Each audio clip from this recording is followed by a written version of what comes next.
Okay, so a massive, high-stakes peace mission between the US and Iran has just been called off literally at the last second. In this explainer, we're going to break down exactly what happened and, more importantly, what it means for a region that's right on the edge. And this was the defiant message from former President Trump right as that mission was canceled.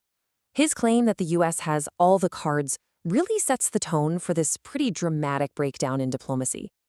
All right, so here's our game plan. We're going to quickly walk through the cancellation itself, why these talks were so crucial, the completely different stories coming from both sides, and what all of this could mean for a very, very fragile ceasefire.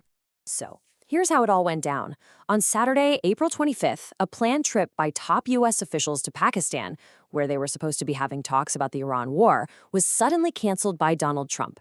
And get this, it happened right after an Iranian delegation had just wrapped up their own meetings in that very same city. The timing is just wild.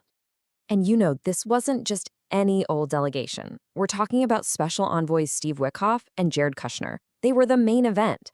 And to show you just how serious this was, Vice President J.D. Vance was literally on standby, ready to fly in if it looked like they were getting a real breakthrough. So why pull the plug? What was the official reason? Well, Trump said the trip was off because his envoys would just be wasting too much time.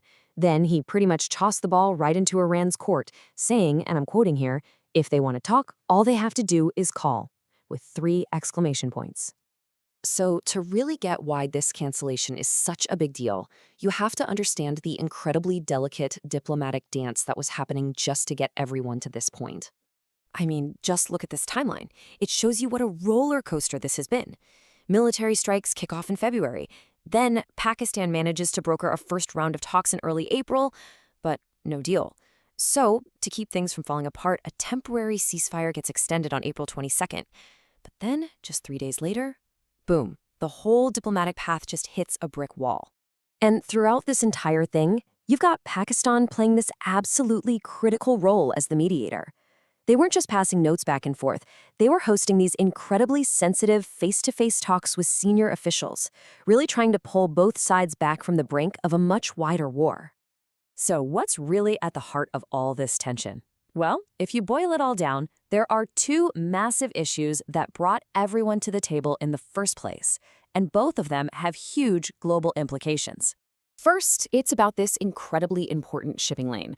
The U.S. Navy has been trying to block Iran's oil exports, and Iran, in return, has been making it harder for ships to pass through the strait. And look, this isn't just some regional issue. A full 1/5 of the entire world's oil supply goes through there. Any serious disruption could make energy prices go crazy for all of us. The second issue, and honestly the more explosive one, is Iran's nuclear program. This is a conflict that's built on decades of really deep mistrust. The US and Israel are convinced Iran is secretly trying to build a nuclear bomb. Meanwhile, Tehran swears its program is just for peaceful energy, even while it's enriching uranium to levels that are getting uncomfortably close to weapons grade. So as you might expect, as the diplomatic hopes just kind of evaporated, the public statements from both sides got a lot sharper, and they really show this huge gap in how each side even sees the problem. So on the one hand, you have Donald Trump, who's painting this picture of Iran's government as being in total chaos. He's basically saying, hey, we're trying to deal with an unreliable partner that can't even make up its own mind. But then you flip the coin. From Tehran's point of view, the lack of seriousness is coming from Washington. After his own trip to Pakistan, Iran's foreign minister went public and questioned whether the U.S. was ever really committed to finding a diplomatic solution at all.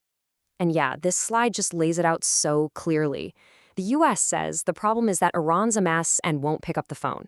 Iran says the real problem is the American blockade, broken promises, and constant threats. It's like they're living in 2 different realities. They're completely talking past each other. All right, so the talks are off. Both sides are digging in and pointing fingers. The big immediate question is, what does this mean for the ceasefire that's been holding this whole fragile piece together?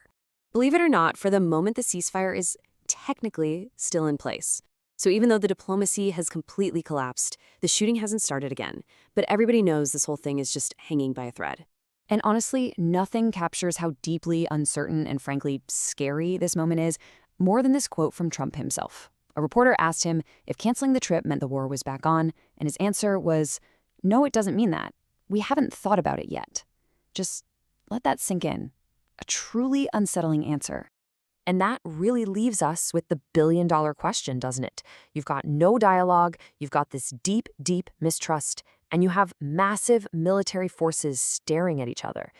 How long can a ceasefire with no political path forward possibly last? The stability of the entire region might just depend on the answer.